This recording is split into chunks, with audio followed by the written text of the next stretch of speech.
بسم اللہ الرحمن الرحیم نحمده ونصلی ونسلم علی رسولہ الکریم اما بعد۔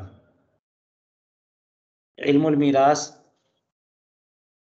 میں علامہ شیخ سراج الدین محمد ابن عبد الرشید السجاوندی الحنفی رحمہ اللہ نے یہ کتاب لکھی جو آپ کے سامنے اسکرین پر موجود ہے، جس کا نام مصنف کی طرف نسبت کرتے ہوئے السراجی فی المیراث یا سراجیہ بھی کہہ دیتے ہیں۔ ان کی یہ کتاب متداول ہے، بہت معروف مشہور، اور اسی سے استدلال اور استناد کیا جاتا ہے، اور اسی سے علم المیراث سیکھا اور سکھایا جاتا ہے، اور اسی سے حصص بھی لگائے جاتے ہیں۔ ہم اس کتاب سے فن میراث انشاءاللہ سیکھیں گے، اور بہت سارے مقامات پہ ہم دیگر کتابوں سے بھی مدد لیں گے تاکہ مسائل خوب اچھی طرح پہ ذہن میں راسخ ہو جائیں۔ فن میراث کیا ہے؟ اصل میں دیکھیے،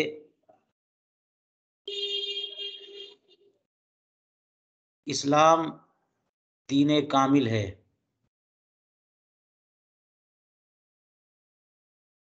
اللہ سبحانہ و تعالیٰ نے آیت کریمہ نازل فرمائی، الیوم اکملت لکم دینکم واتممت علیکم نعمتی ورضیت لکم الاسلام دینا۔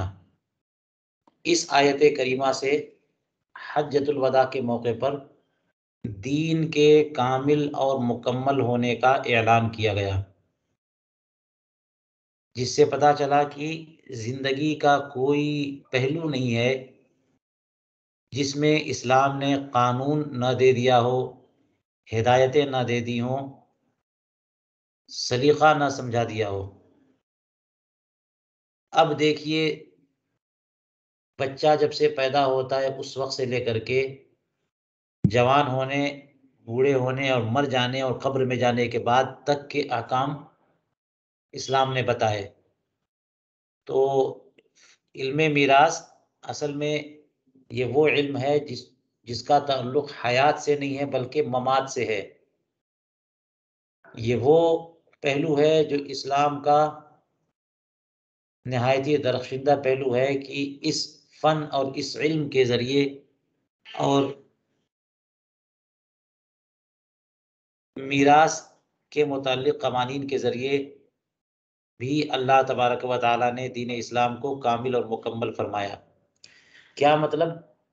مطلب یہ ہے کہ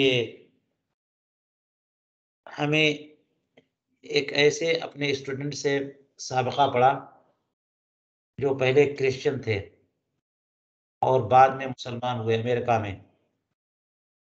ہم نے انہیں درس نظامی پڑھایا، سکھایا، تو جب فن میراث ہم سکھا رہے تھے تو ان سے ڈسکشن میں یہ بات سامنے آئی کہ کرسچینٹی میں میراث کا کوئی قانون نہیں ہے، اور جوڈزم میں بھی میراث کا کوئی قانون نہیں ہے، یعنی یہودیت اور نصرانیت قوانین میراث سے خالی ہے۔ لیکن الحمدللہ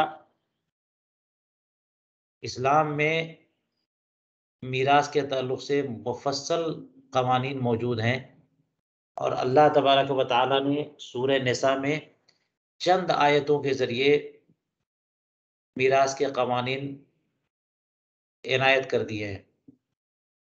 اس لیے میں نے کہا کہ یہ فن میراث، علم المیراث، یہ ان علوم میں سے ہے یا ان قوانین کا مجموعہ ہے کہ جس کے ذریعے اللہ تبارک و تعالیٰ نے اسلام کو کامل اور مکمل کیا۔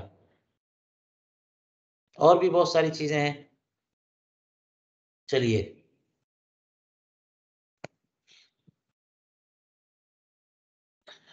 شیخ سراج الدین السجاوندی رحمہ اللہ اپنی کتاب کا آغاز تسمیہ اور تحمید اور صلاۃ و سلام سے کر رہے ہیں۔ فرماتے ہیں بسم اللہ الرحمن الرحیم، الحمد للہ رب العالمین حمد الشاکرین، والصلاة والسلام علی خیر البریۃ محمد وآلہ الطیبین الطاہرین۔ تمام خوبیاں اللہ کے لیے جو ساری کائنات کا پروردگار ہے۔ حمد شاکرین، شکر کرنے والوں کی طرف سے یہ حمد، اور درود اور سلام نازل ہو اس ذات پر جو ساری مخلوقات سے بزرگ و برتر اور افضل و اعلیٰ ہے، محمد مصطفیٰ صلی اللہ علیہ وسلم اور ان کی آل جو پاک دامن، پاک باز اور پاکیزہ ہیں۔ اس کے بعد فرماتے ہیں قال رسول اللہ صلی اللہ علیہ وسلم، رسول کریم علیہ الصلوۃ والسلام کا ارشاد ہے، تعلموا الفرائض وعلموها الناس فإنها نصف العلم۔ فرمایا کہ فرائض سیکھو اور انہیں لوگوں کو سکھاؤ، کیونکہ یہ نصف علم ہے، یہ نصف علم ہے۔ یہ حدیث پاک ہے، رسول کریم علیہ الصلوۃ والسلام کا ارشاد ہے۔ تو اس کا کیا مطلب ہے؟ کچھ علماء اس کا مطلب یہ لیتے ہیں کہ فرائض سے مراد فرائض یعنی جو چیزیں فرض ہیں، جیسے نماز فرض ہے، روزہ فرض ہے، زکوٰۃ اور حج فرض ہے اپنی شرطوں کے ساتھ۔ تو جو احکام انسان پر فرض ہوتے ہیں پہلے ان کو سیکھنا ہوتا ہے۔ تو سب سے پہلے ایمان ہے، اور ایمان کے بعد عمل ہے، لیکن عمل تو تب ہو جب علم ہو۔ تو اس لیے ترتیب یہ ہوگی کہ پہلے ایمان ہے، پھر علم ہے، اور پھر عمل ہے۔ نماز کا طریقہ سیکھنا اور پھر اس کے بعد نماز پڑھنا۔ تو فرائض سیکھو اور لوگوں کو سکھاؤ۔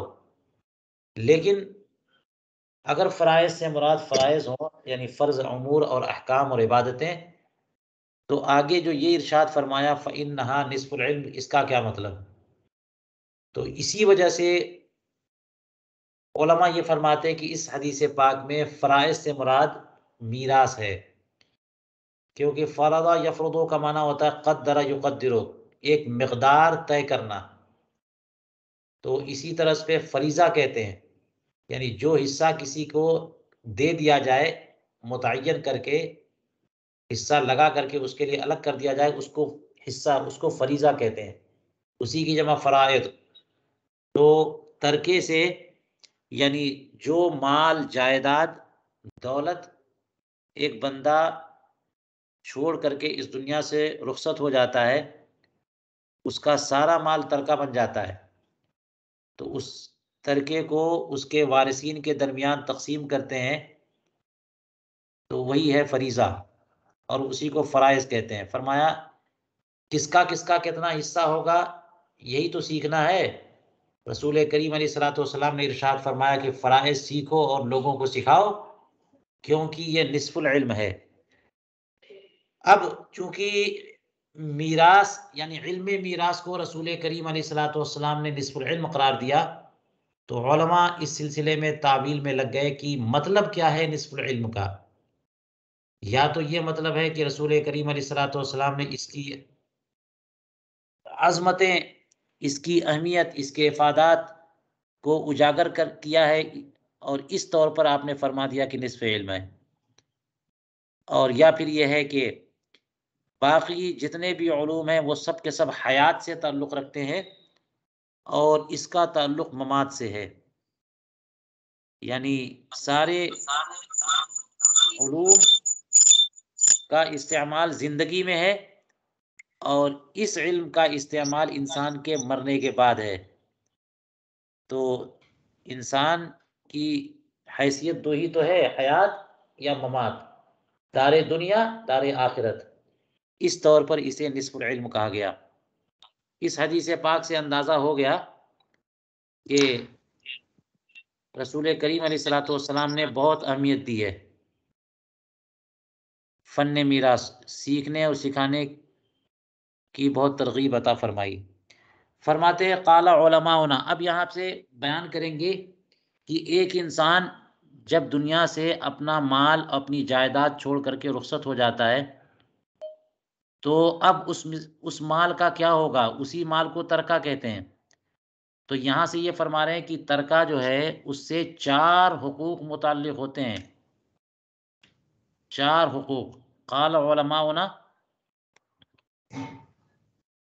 رحمہم اللہ، ہمارے علماء فرماتے ہیں تتعلق بترکۃ المیت حقوق اربعۃ مرتبۃ،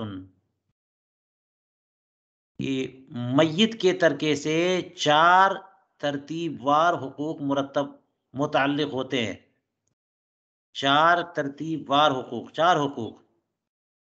پہلا حق کیا ہے؟ یبدأ بتکفینہ، کہ انسان جب مر جائے تو اس کے مال سے اس کی تکفین اور تجہیز کی جائے، یعنی پہلا مصرف اور استعمال اور خرچ جو شروع کریں گے ترکے سے، وہ اس کی تکفین و تجہیز و تدفین پر۔ ظاہر ہے کہ کفن کا خرچ ہوگا، اور اگر وہاں پہ نہلانے والا کوئی نہیں ہے تو اس کو اگر اجارے پہ رکھا گیا تو اس کا خرچ ہوگا، صابن پانی خریدنا پڑا تو اس کا خرچ ہوگا، قبر کھودنے پر کچھ خرچ ہوا تو اس کا خرچ ہوگا، ورنہ کفن میں تو خرچ ہے ہی ہے، کفن میں مال لگتا ہے یعنی کپڑا لگتا ہے۔ تو سب سے پہلا حق جو میت کے ترکے سے متعلق ہے وہ یہ ہے کہ میت کو کفن دیا جائے، ٹھیک ہے؟ اسی کو کہا بتکفین ہی و تجہیز ہی، تکفین کفن دینا، تجہیز یعنی اس کو تیار کرنا دفن کے لیے۔ تو تجہیز و تکفین اسی لیے کہتے ہیں کہ اس کے جتنے بھی اخراجات ہیں وہ سب کے سب میت کے مال سے پورے کیے جائیں، من غیر تبذیر ولا تقتیر، بغیر فضول خرچی کیے ہوئے اور بغیر تنگی کیے ہوئے۔ تبذیر زیادہ خرچ کو کہتے ہیں، حد سے زیادہ گزر جانا، تقتیر تنگی کو کہتے ہیں، بہت خرچ میں بہت زیادہ تنگی کرنا۔ مثال کے طور پر رسول کریم علیہ الصلاۃ والسلام نے تکفین میں یعنی کفن کے معاملے میں ہمیں ہدایتیں دی ہیں کہ مردوں کے لیے 3 کپڑے اور عورتوں کے لیے 5 کپڑے۔ اب یہ ہے کہ کپڑے کتنے دینے ہیں؟ مرد کے لیے 3 دینے ہیں تو آپ 5 اور 10 دیں، تو اس سے جو ہے نا یہ تو فضول خرچی ہو گئی، اور اگر 3 دے سکتے ہیں مگر ایک ہی کپڑے میں لپیٹ دیں تو یہ تنگی ہو گئی۔ اسی طرح کپڑے کی کوالٹی کے بارے میں بھی تبذیر و تقتیر ہو سکتی ہے کہ جناب چھالٹی کا یا کاٹن کا کپڑا دیا جا سکتا ہے اور وہی دیا جاتا ہے، تو کوئی بہت بڑا امیر کبیر دنیا سے رخصت ہوا اور اس نے بہت دولت چھوڑی، تو اب کفن دے رہے ہیں کون سا؟ ریشم کے کپڑے کا، دیباج، حریر، ایسے کپڑوں سے کفن دے رہے ہیں تو یہ اسراف ہو گیا۔ یا پھر یہ کہ بالکل ایسا چوپٹ کپڑا دیا کہ جو 2-4 مہینے میں پھٹ جائے، بالکل مچھردانی کی طرح، تو بڑی تنگی ہو گئی۔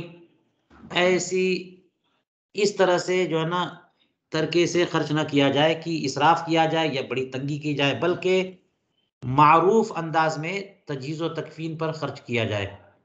آج کل ہوتا یہ ہے کہ جب کسی کا انتقال ہو جاتا ہے تو ان کی اولاد، ماں باپ، بھائی وغیرہ جو ہے وہ اپنی رقم سے یہ اخراجات برداشت کرتے ہیں، تو یہ ایک تبرع ہے، ورنہ لازم نہیں ہے۔ اگر میت نے ترکہ چھوڑا ہے تو لازم نہیں ہے کہ اس کے عصبات اپنی طرف سے خرچ کریں، اگر کرتے ہیں تو یہ ان کی نیاز مندی ہے۔ چلیے، تو یہ پہلا مصرف ہے۔ ثم تقضى ديونه من جميع ما بقي من ماله، پھر میت کے دیون ادا کیے جائیں گے، من جمیع ما بقیہ من ماله، جتنا مال باقی بچ گیا ہے، یعنی تجہیز و تکفین کے اخراجات کے بعد جتنا مال باقی بچ گیا ہے، اس تمام مال سے، ٹوٹل سے، پورے مال سے اس کا قرض ادا کیا جائے گا. دیون، میت نے قرض لیا تھا زندگی میں، زید، بکر، عمر، خالد، فلاں ڈھکا کچھ مال خریدا تھا، اس کے پیسے نہیں دیے وغیرہ وغیرہ، تو یہ سارے دیون اس کے ذمے واجب الادا ہے.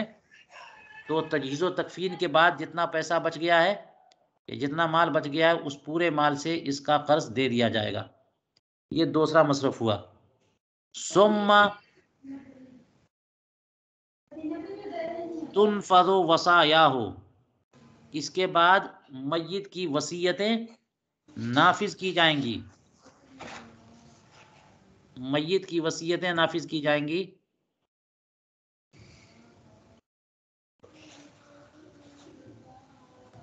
من ثلث ما بقی بعد الدین، قرض ادا کرنے کے بعد، دین ادا کرنے کے بعد جتنا مال باقی بچ گیا اس کے ثلث سے، 1/3 سے، 1/3 مال سے، 1/3 مال سے جو ہے نا وصیت پوری کی جائے گی. ثم یقسم الباقی،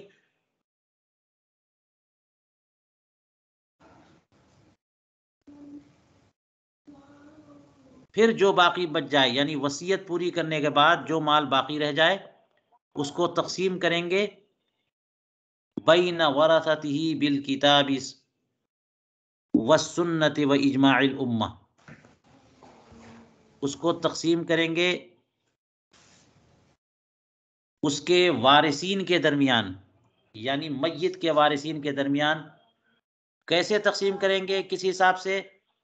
اللہ تبارک و تعالیٰ کی کتاب میں جو مقدار بتائی گئی ہے اس کے حساب سے، اور سنت میں جو بتایا گیا، اور اجماع امت سے جو ثابت ہے.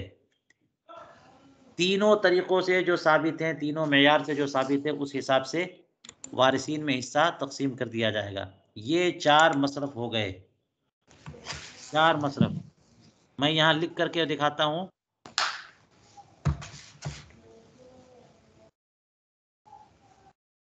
میت کے ترکہ سے متعلق 4 حقوق. نمبر 1 کیا ہے؟ تجہیز و تکفین.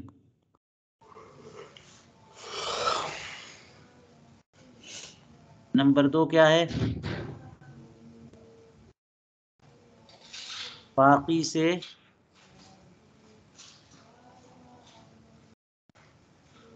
قرض کی ادائیگی.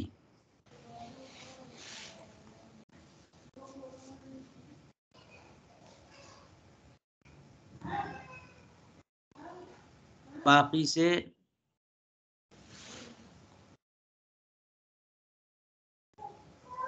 نہیں، باقی نہیں، باقی کے ثلث سے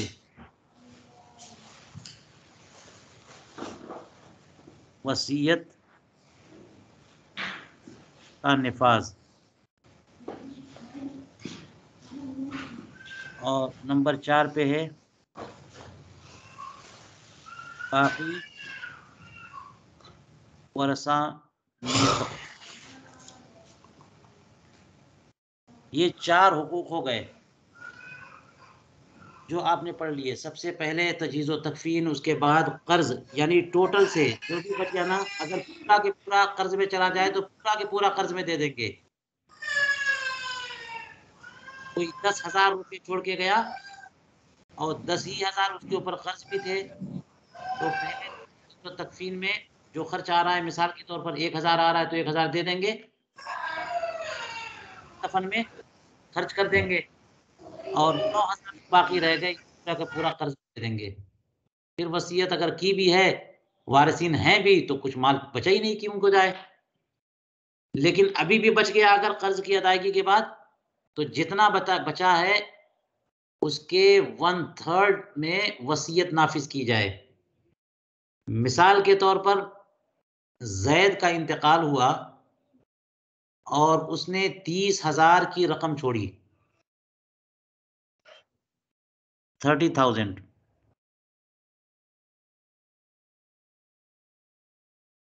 یہ ہے ترکہ.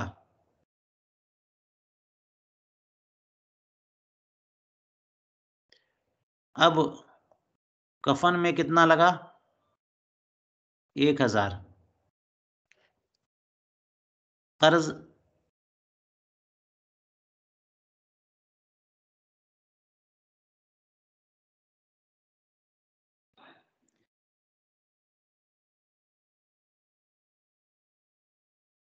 چھ ہزار. تو 6000 دے دیں گے، کفن میں 1000، تو 6 اور 7، 6 اور 1 7، تو اب 30,000 میں سے کتنا بچا؟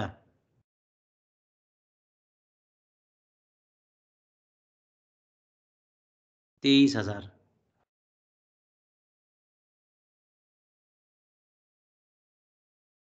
اب 23,000 میں سے وصیت کا نفاذ 1/3 میں ہوگا. 3 حصوں میں تقسیم کریے گا آپ.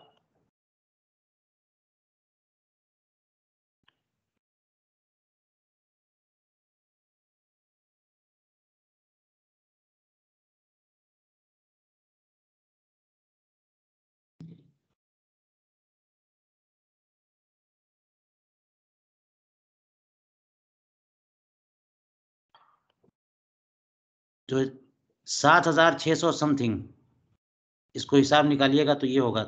اتنے میں وصیت نافذ کریں گے.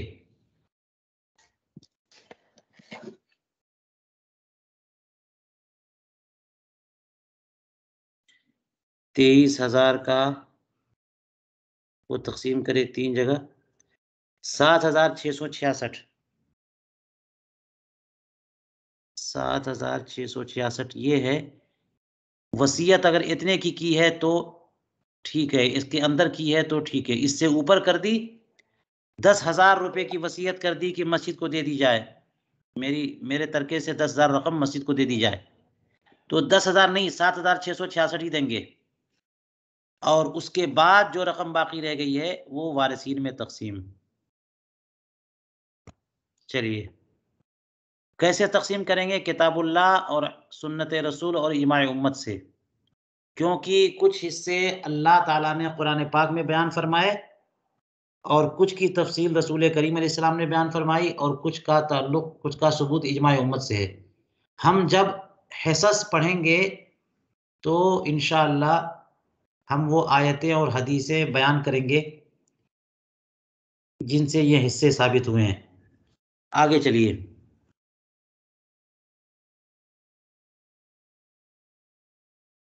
فرماتے ترتیب و تقسیم ترکہ. چونکہ یہ بتا دیا ہے کہ 4 حقوق میں آخری حق کیا ہے؟ مال کو وارثین میں تقسیم کرنا. تو تقسیم کی ترتیب کیا ہوگی؟ فرماتے فَيُبْدَأُ بِأَصْحَابِ الْفَرَائِضِ. تقسیم کا آغاز اصحاب فرائض سے کریں گے، یعنی سب سے پہلے اصحاب فرائض کو دیں گے. دیکھیے جتنے بھی میت کے متعلقین لواحقین وارثین ہوتے ہیں، اولاد، والدین، دادا دادی، نانا نانی، بھائی بہن، بھتیجے بھانجے، چچا پھوپھی، خالو خالہ، ماموں، یہ سب کے سب یہ مختلف قسم کے رشتے ہیں. ان میں کچھ قریب ہوتے ہیں، کچھ اقرب ہوتے ہیں، کچھ بعید ہوتے ہیں، کچھ ابعد ہوتے ہیں. اس لیے قربت کا اس میں لحاظ ہوتا ہے. تو سب سے زیادہ جو قریب ہوتے ہیں ان کو عصبات کہا جاتا ہے. ان کے بعد اصحاب الفرائض ہوتے ہیں، اور ان کے بعد ذوی الارحام ہوتے ہیں. تو ان میں عصبات کون ہیں اور اصحاب فرائض کون ہیں اور ذوی الارحام کون ہیں، اس سب کی تفصیل آئے گی. یہاں کہہ رہے ہیں کہ تقسیم کرنا شروع کہاں سے کریں گے؟ اصحاب فرائض سے. اصحاب فرائض کون لوگ ہیں؟ فرماتے وَهُمُ الَّذِينَ لَهُمْ سِهَامٌ مُقَدَّرَةٌ فِي كِتَابِ اللَّهِ تَعَالَى. اصحاب فرائض وہ لوگ ہیں کہ جن کے حصے اللہ تعالیٰ کی کتاب میں مقدر، یعنی جن کے حصوں کی مقدار اللہ تعالیٰ کی کتاب میں بتا دی گئی ہے. ان کے سہام اور ان کے حصص، جو حصے بنتے ہیں ان کے، اس کی مقدار اللہ تعالیٰ نے اپنی کتاب میں بتا دی ہے. اس کو اصحاب فرائض کہتے ہیں. جیسے باپ ہے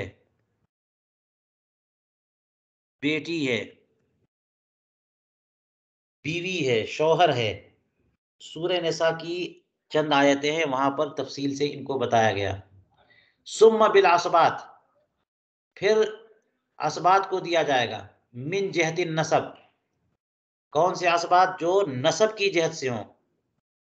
اچھا، عصبات ہوتے کون ہیں؟ والعصبۃ کل من یأخذ ما ابقته اصحاب الفرائض، عصبہ وہ شخص ہے، ہر وہ شخص جو کہ لے لے جو کچھ اصحاب فرائض باقی چھوڑیں،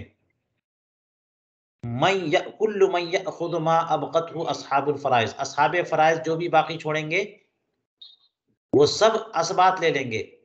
وعند الانفراد یحرز جمیع المال، اور اگر یہ عصبہ اکیلے رہ گیا، اصحاب فرائض ساتھ میں نہیں ہے، یہ منفرد ہیں، تو پورا کے پورا مال یہ جمع کر لیں گے، یہ پورے مال کے مستحق ہوں گے۔ فرماتے ثم بالعصبۃ من جہت السبب، پھر کس کو دیا جائے گا اگر یہ بھی نہیں ہے؟ تو کہتے ہیں کہ اس عصبہ کو جو کہ سبب کی جہت سے ہوں، یعنی نسب کے اعتبار سے نہیں ہو بلکہ سبب۔ سبب کیا ہے؟ سبب یہ ہے کہ کوئی شخص جو ہے وہ غلام اور باندی رکھتا ہے، اب تو غلامی کا زمانہ نہیں رہ گیا، لیکن کسی کے پاس غلام تھے اور اس کو اس آقا نے آزاد کر دیا، تو آزاد کرنا زندگی دینے کے مترادف ہے۔ جیسے باپ بیٹے کے لیے ایک نعمت ہے کہ اس نے وہ سبب بنا کہ بیٹے کو زندگی کی نعمت ملی ہے باپ کی طرف سے، تو باپ جو ہے وہ عصبہ ہوتا ہے، لیکن یہ عصوبت جو ہے نا نسب کی جہت سے ہے۔ اور اگر زید جو ہے بکر کا آقا اور مالک ہے اور زید نے بکر کو آزاد کر دیا، تو یہ بھی زندگی دینے کے مترادف ہے، لیکن یہ نسب کی جہت سے نہیں بلکہ اس کا سبب کیا ہے؟ آزاد کرنا۔ تو سبب کی جہت سے اگر عصوبت ہے تو اس کو بھی یہ بھی حقدار ہوتا ہے۔ وہ ہوا مول العتاقہ، اور یہ عصبہ جو سبب کی جہت سے وہ کون ہے؟ مول العتاقہ، یعنی جو آزاد کر دے اور آزاد کرنے کی بنیاد پر اس کو ولایت عتق مل جائے، اسی کو مول العتاقہ کہتے ہیں۔ زید نے اپنے غلام کو آزاد کر دیا، زید اس غلام کا مولا ہو گیا، اور اگر وہ غلام ایسا ہے کہ اس کے باپ دادا بیٹا بیٹی کوئی بھی نہیں ہے تو اس کا عصبہ یہی مولا بنے گا۔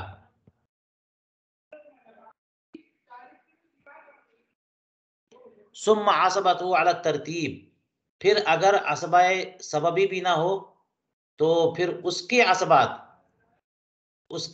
یعنی عصبہ سببی کے عصبات، یعنی مولا جو ہے نا، مولا کے عصبات، اور مولا کے عصبات کون ہوں گے؟ اس کے باپ دادا، یا اس کے بیٹا اس کا بیٹا، اس کا پوتا، یا بھائی یا چچا۔ علی الترتیب،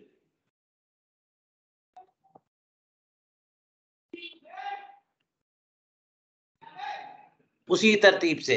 ثم الرد علی ذوی الفروض النسبیہ بقدر حقوقہم، پھر اس کے بعد رد کریں گے یعنی لوٹائیں گے، اگر ابھی بھی مال باقی بچ گیا اور کوئی مستحق نہیں ہے تو انہی ذوی الفروض جو اصحاب فرائض ہیں، اور کون سے اصحاب فرائض؟ اصحاب فرائض نسبیہ، ان کو دوبارہ دے دیں گے بقدر حقوقہم، بقدر حقوقہم، ان کے حقوق کی قدر۔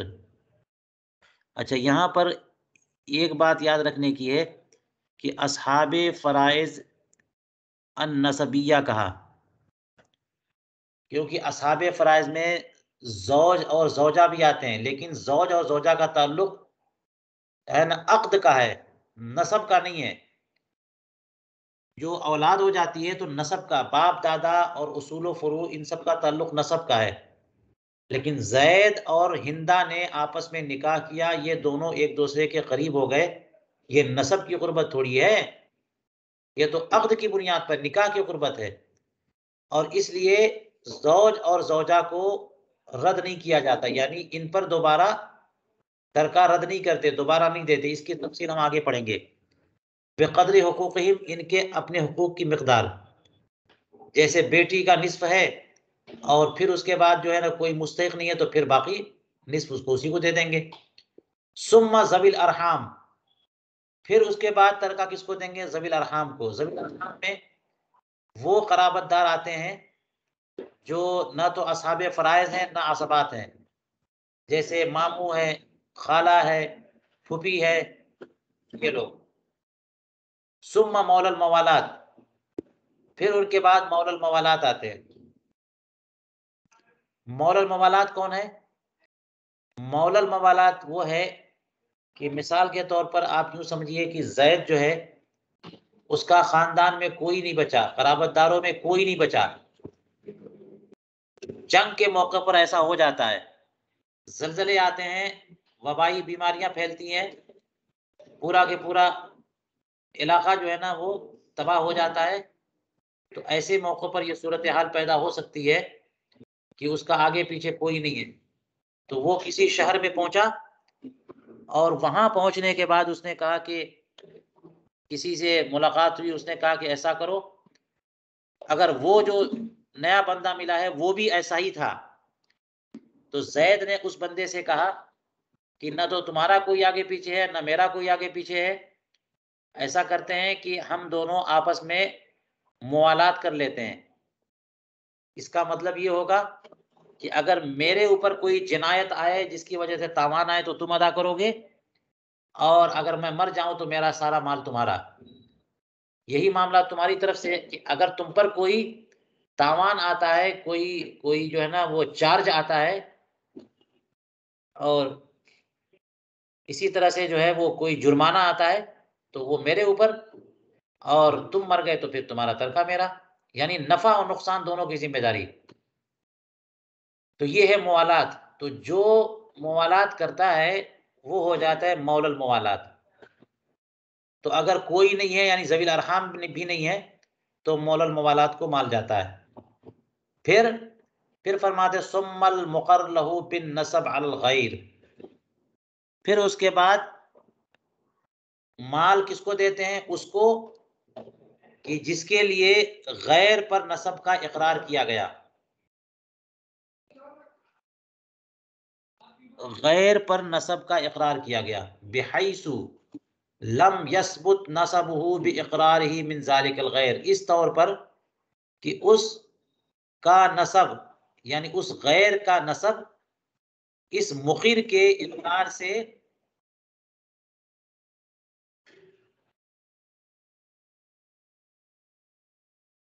اس غیر سے ثابت نہ، اس بندے کا نسب اس غیر سے ثابت نہ ہو. اس کی مثال یوں لے لیجئے کہ یہ دیکھیے، زید نے کہا بکر کے متعلق کہ میرا بھائی ہے، اخی. تو زید جو ہے بکر کو کیا کہہ رہا ہے؟ کہ میرا بھائی ہے، دعویٰ کر رہا ہے کہ میرا بھائی ہے، اور بکر کو کوئی جانتا نہیں ہے. زید نے کہہ دیا کہ بکر تو میرا بھائی ہے، یہ دعویٰ ہو گیا. لیکن یہ دعویٰ جو ہے نا کسی کو یہ کہنا کہ میرا بھائی ہے، اصل میں یہ بتانا ہے کہ میرے باپ کی اولاد ہے. بھائی کون ہوتا ہے؟ باپ کی اولاد. تو یہ دعویٰ کہ میرا بھائی ہے اصل میں یہ دعویٰ ہو گیا کہ میرے باپ کا بیٹا ہے. تو نسب اس کا مطلب ہوگا بکر کا زید کے والد سے نا. تو زید پر نسب کا دعویٰ کر رہا ہے وہ، مقر لہو بالنسب الغیر. زید بکر کے بارے میں اقرار یہ کر رہا ہے کہ یہ میرے والد خالد جو ہیں ان کا بیٹا ہے. تو نسب کا اقرار غیر پر کر رہا ہے، اور یہ اس طور پر کر رہا ہے کہ لم یثبت نسبہ باقرارہ من ذلک الغیر، کہ اس کے اقرار سے اس کا نسب یعنی زید کے اقرار سے بکر کا نسب اس غیر پر غیر سے ثابت نہیں ہوگا، یعنی زید کے والد سے ثابت نہیں ہوگا. زید کے کہنے سے کیا ہوتا ہے؟ زید کے کہنے سے کیا ہوگا؟ زید نے کہا یہ خالد جو ہے کا بیٹا ہے زید. زید کہہ رہا ہے کہ بکر میرا بھائی ہے، یعنی یہ برابر ہو گیا یہ اس کے کہ زید یہ کہہ رہا ہے کہ خالد زید جو ہے بکر خالد کا بیٹا ہے، تو زید کے کہنے سے بکر خالد کا بیٹا ہو جائے گا؟ خالد خود اس کی تصدیق کرے گا تب تو، یا خالد دعویٰ کرے گا؟ تو مقر لہو بن نسب الغیر، جس کے بارے میں اقرار کیا گیا ہو نسب کا غیر پر، اس طور پر کہ اس کے اقرار سے اس بندے کا نسب اس غیر سے ثابت نہ ہو، تو اس سے تو ثابت نہیں ہوگا لیکن اس کی اخوت ثابت ہو جائے گی۔ لہٰذا زید اگر مر گیا اور اس کا آگے پیچھے کوئی نہیں ہے تو اس کا بکر جو ہے نا وہ اسبا بن کر کے سارا مال زید کا بکر کے پاس جائے گا، لیکن خالد کا مال بکر کے پاس نہیں جائے گا، کیونکہ اس کا تعلق زید سے ثابت ہوا ہے، خالد سے نہیں۔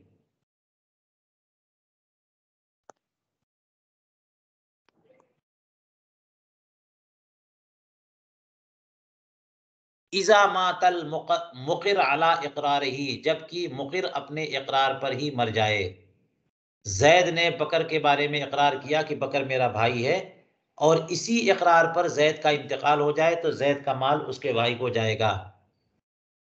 پھر اگر مقر لہو بن نسب علی الغیر بھی نہ ہو اور مال رہ گیا، بچا رہ گیا، تو کس کو جائے گا؟ کہتے ثم الموصی لہو بجمیع المال، اس بندے کو جائے گا جس کے لیے پورے مال کی وصیت کی گئی۔ آپ کو پتا ہے کہ مال کی وصیت صرف 1/3 میں کر سکتے ہیں، 1/3 سے زیادہ میں کریں گے تو 1/3 میں ہی وصیت نافذ ہوگی، جس کا ذکر ہم پہلے کر چکے ہیں۔ تو اگر کسی نے اپنے دوست کے لیے وصیت کر دی کہ میرا سارا مال میرے مرنے کے بعد میرے دوست کا، تو اگر اس کے وارثین موجود ہیں تو سارا مال اس دوست کو نہیں جائے گا، وارثین کو جائے گا، اور اس سے پہلے پورے مال کے 1/3 میں اس کو دے دیں گے جس کے لیے وصیت کی ہے۔ لیکن اگر میت کا کوئی آگے پیچھے ہے ہی نہیں، کوئی وارث نہیں ہے، اور موسیٰ لہو بجمیع المال موجود ہے، اس نے کہہ دیا تھا کہ فلاں کے کو میرا سارا مال جائے یا مسجد کو میرا سارا مال دے دیا جائے، تو ایسی صورت میں موسیٰ لہو بجمیع المال کو مال چلا جائے گا، دے دیں گے۔ لیکن اگر موسیٰ لہو بجمیع المال بھی نہیں ہے، یعنی کوئی ایسا شخص بھی نہیں ہے جس کے لیے اس نے پوری وصیت کی ہو پورے مال کی، تو کہتے ہیں ثم بیت المال، پھر بیت المال میں، پھر بیت المال میں جمع کر دیں گے۔ جی اب دیکھ لیے یہاں پر آپ نے پڑھ تو لیا ہے، دوبارہ اس کو دہرا لیں، کتنے لوگ ہیں؟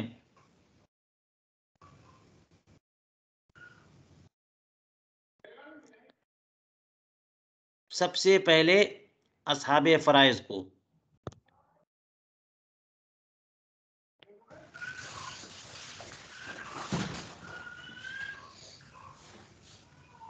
اصحاب فرائض کو نمبر 1، پھر کن کو؟ ثم بالعصبات نمبر 2، اور یہ عصبہ کون سا؟ عصبہ نسبی۔ پھر عصبہ من جہت السبب، عصبہ سببی، اس کو عصبہ نسبی کہتے ہیں اور اس کو عصبہ سببی کہتے ہیں۔ مولا عطا، یعنی جس نے آزاد کیا، وہ تو آج کل ہے نہیں۔ تیسرے نمبر پہ ہوا نا۔ چوتھے نمبر پر رد علی ذوی الفروض، یعنی ابھی بھی مال بچا رہ گیا تو جو اصحاب فرائض کو دیا گیا ہے اسی ترتیب سے، یعنی جتنا جتنا جتنا حصہ ملا ہے اسی ترتیب سے دوبارہ ان کو دے دیا جائے۔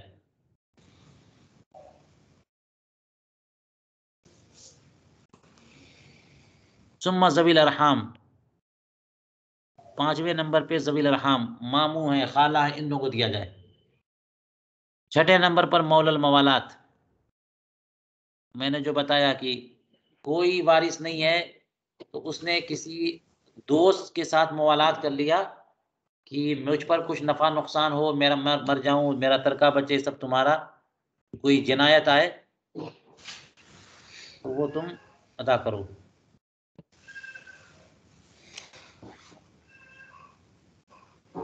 اس کے بعد ثم المقر لہو بالنسب علی الغیر، 7ویں نمبر پہ یہ ہے اس کی بھی تفصیل کر چکا ہوں. ثم الموصل بجميع المال 8ویں نمبر پر یہ اور 9ویں نمبر پر بیت المال ہے. اس کو ہمیں لکھنا ہو تو آپ بتائیے کیسے لکھیں گے.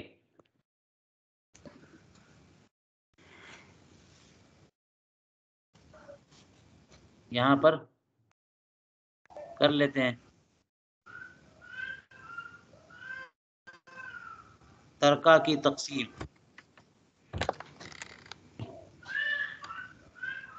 نمبر 1 کس کو دیں گے؟ اصحاب فرائض. اصحاب فرائض تو والدین، اولاد،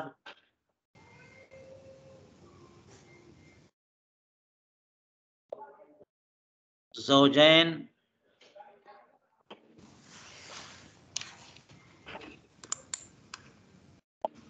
بہنیں،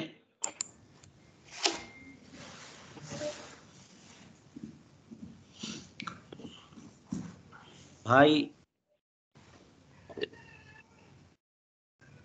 جداد، اجداد وغیرہ. یہ ہو گئے اصحاب فرائض. عصبہ، لیکن عصبہ کو نسبی، بیٹا، باپ، دادا، بھائی، چچا، یہ عصبہ ہو گئے. تیسرے نمبر پہ عصبہ سببی.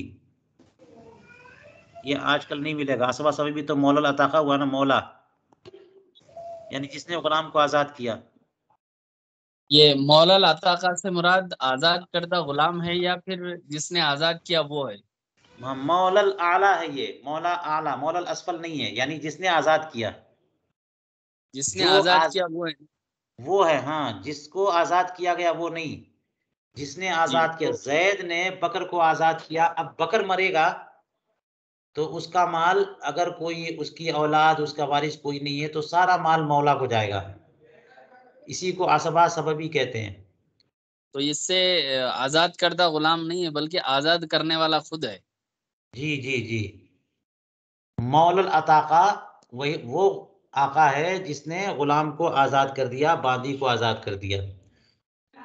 تو اس لیے اس غلام کو کا انتقال ہو جائے آزاد ہونے کے بعد تو جو بھی پراپرٹی اس کی ہے سب کے سب اس کے مولا یعنی آقا کو جائے گا. ٹھیک ہے. اب وہ دیکھ کر کے بتائیے چوتھے نمبر پہ کون ہے. آپ لوگ بولیے چوتھے نمبر پہ کون ہے. نہیں بولیں گے تو کھولنا ہوں کتاب.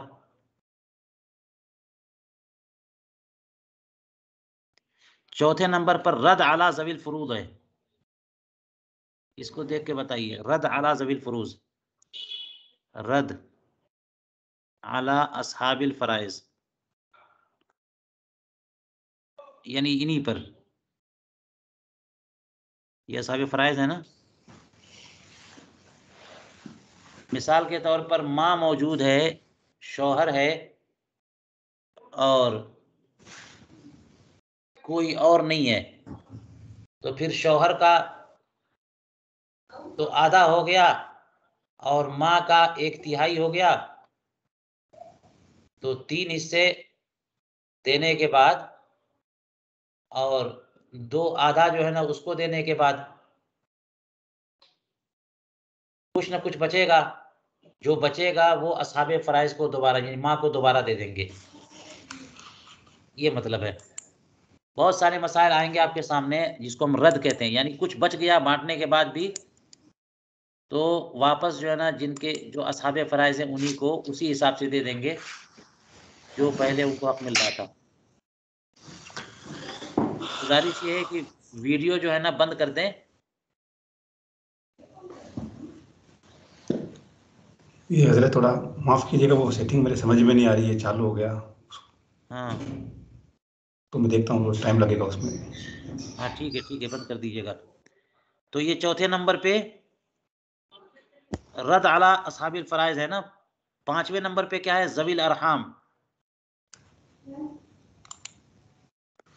ذوی الارحام، ماموں، خالہ، پھوپھی وغیرہ، ان کی پوری تفصیل آئے گی۔ چھٹے نمبر پہ کون ہے؟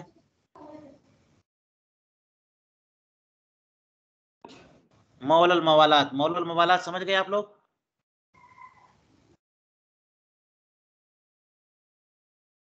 جی، مولا الموالات یعنی کوئی وارث اس کا نہیں ہے،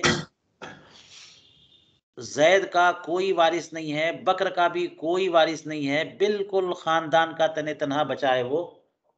تو زید اور بکر نے آپس میں موالات کر لی کہ ہم تم ایک دوسرے کے ذمہ دار ہو جاتے ہیں، میں مروں گا تو میرا ترکہ تمہارا، تم مرو گے تو تمہارا ترکہ میرا، میرے اوپر کوئی اس تاوان میں آیا تم ادا کرو گے، تمہارے اوپر کوئی تاوان آیا میں ادا کروں گا۔ حضرت تو اس میں موالات، ایسی کوئی شرط ہے کہ دونوں کے بھی جو ہے خاندان والے نہ ہوں، یا پھر موالات کس سے بھی کی جا سکتی؟ موالات کرنے کا کوئی اثر ہی نہیں پڑے گا آپ کریں گے تو۔ اگر جی اصحاب فرائض موجود ہیں تو اللہ تعالیٰ نے اصحاب فرائض کے حصص متعین کر دیا ہے نا، تو آپ کو کہیں اور دینے سے تھوڑی چلا جائے گا۔ جی آپ کسی سے موالات کر لیں گے، کسی کو وصیت کر دیں گے تو سب کی لمٹ ہے۔ جی اس لیے اصحاب فرائض کو، نہیں، اور میرا بولنے کا مقصد یہ ہے کہ ہمارے یعنی زید ہے، زید کا تو کوئی اپنا نہیں ہے، اصحاب فرائض میں سے بھی نہیں ہے اس کے، اور یعنی اس کے خاندان میں کوئی بھی نہیں، لیکن وہ بکر سے موالات کرنا چاہتا ہے اور بکر کے لوگ ہیں، تب ایسی صورت میں دونوں کی موالات ہوگی کیا؟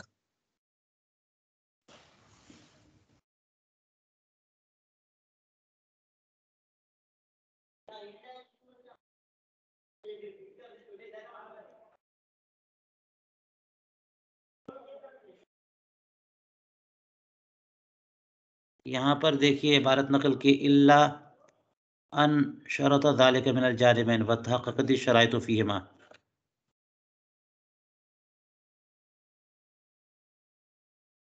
تو یہ واضح یہی ہے کہ دونوں طرف سے ہو،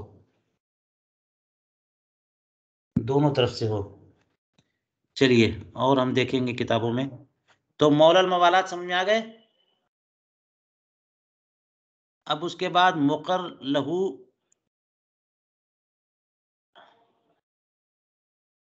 مقر لہو بن نسب علی الغیر، اس کی کیا شرط ہے؟ دو شرطیں ہیں جس کا ذکر کتاب میں ہوا۔ زید نے بکر کے بارے میں کہہ دیا کہ یہ میرا بھائی ہے، اور بکر کے بارے میں کسی کو پتا ہے نہیں کہ کس کا بیٹا ہے یہ، تو اس کے کہہ دینے سے کہ میرا بھائی ہے، اس سے تعلق ثابت ہو جائے گا زید سے، اس کے باپ سے سب ثابت نہیں ہوگا۔ لہذا زید مرے گا تو بھائی کی ہونے کی بنیاد پر بکر کو اس کا حصہ مل جائے گا۔ یہ ساتواں۔ اور اس کے بعد آٹھواں کیا ہے؟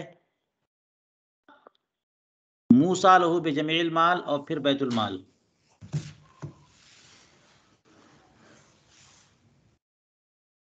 جس کے لیے پورے مال کی وصیت کی، اور اس کے بعد بیت المال۔ لیکن فقہا یہ فرماتے ہیں کہ اب جو ہے بیت المال چونکہ فساد زمان کی وجہ سے یا بیت المال کے نظام کے گڑبڑ ہونے کی وجہ سے بیت المال میں جمع نہیں کیا جائے گا، بلکہ فقراء پر خرچ کر دیں گے یا کسی کو ذمہ دار بنا دیں گے، وہ جہاں چاہے مناسب جگہ پر خرچ کر دے مسلمانوں کے حق میں۔ چلیے یہاں تک جو ہے 9 درجے ہیں میت کے ترکے کی تقسیم کے، لیکن یہاں تک پہنچتا نہیں ہے، بلکہ اوپر ہی عصبات اور اصحاب فرائض میں معاملہ ہو جاتا ہے، کیونکہ اگر بچ گیا تو اصحاب فرائض پر رد کر دیا جاتا، کوئی نہ کوئی تو ہوتا ہے۔ اس لیے یہ حقوق ہیں اور یہ حصص ہیں، اور یہ ترتیب ہے لوگوں کو تقسیم کرنے کی۔ چلیے یہیں پر آج کا درس روکتے ہیں، انشاءاللہ کل اگلا درس اس سے کریں گے۔